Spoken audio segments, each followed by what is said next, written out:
നമുക്ക് drag ആവാണ്, lag അടിക്കുകയാണ്, നമുക്ക് ഇമോഷണൽ കണക്ഷൻ വരുന്നില്ല.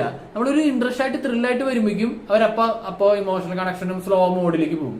അപ്പൊ ഒരു പേസിങ് കീപ്പ് ചെയ്യാൻ അവർക്ക് പറ്റുന്നില്ല. അതാണ് ഇതിന്റെ ഏറ്റവും വലിയ പോരായ്മ. അതുകൊണ്ട് തന്നെ കേരളത്തിൽ ഇത് വൻ പരാജയമാവാൻ, പിന്നെ പ്രത്യേകിച്ച് പാട്രിയോട്ടൊക്കെ വരാൻ പോവാണ്. അപ്പൊ അതുകൊണ്ട് പിടിച്ചു നിൽക്കാൻ പറ്റുന്ന തോന്നുന്നില്ല. പക്ഷെ തമിഴ് ഓഡിയൻസിന് മേ ബി ചിലപ്പോൾ ഇത് കൂടുതൽ ഇഷ്ടപ്പെടാനും ധനുഷിന്റെ അവിടുത്തെ ഒരു സപ്പോർട്ട് ഉള്ളത് കൊണ്ട് കുറച്ചും കൂടി നല്ല വിജയം ചിലപ്പോൾ തമിഴ്നാട്ടിലാകുമായിരിക്കാം, എനിക്ക് ഉറപ്പില്ല. കാരണം അവരെ സംബന്ധിച്ചിടത്തോളം അവർക്ക് കണക്ട് ചെയ്യാൻ പറ്റുന്ന കുറെ കാര്യങ്ങൾ ഇതിലുണ്ട്.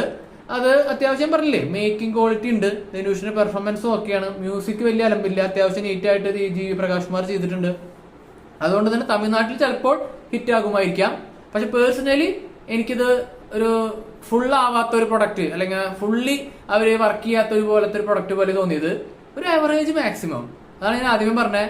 ഈ കര അത്ര അങ്ങോട്ട് എത്തിയില്ല, അത്ര നല്ല കരയല്ല ഈ കര എന്നാണ് എനിക്ക് തോന്നിയത്. ഇത് എന്റെ മാത്രം അഭിപ്രായമാണ്. നിങ്ങൾ കണ്ടു നോക്കുക. നിങ്ങളുടെ അഭിപ്രായം എന്ത് തന്നെയായാലും എന്റെ കമന്റ് സെക്ഷനിൽ പങ്കുവയ്ക്കുക. വീഡിയോ ഇഷ്ടപ്പെട്ടെങ്കിൽ ലൈക്ക് അടിക്കുക, കമന്റ് അടിക്കുക, സബ്സ്ക്രൈബ് ചെയ്യുക.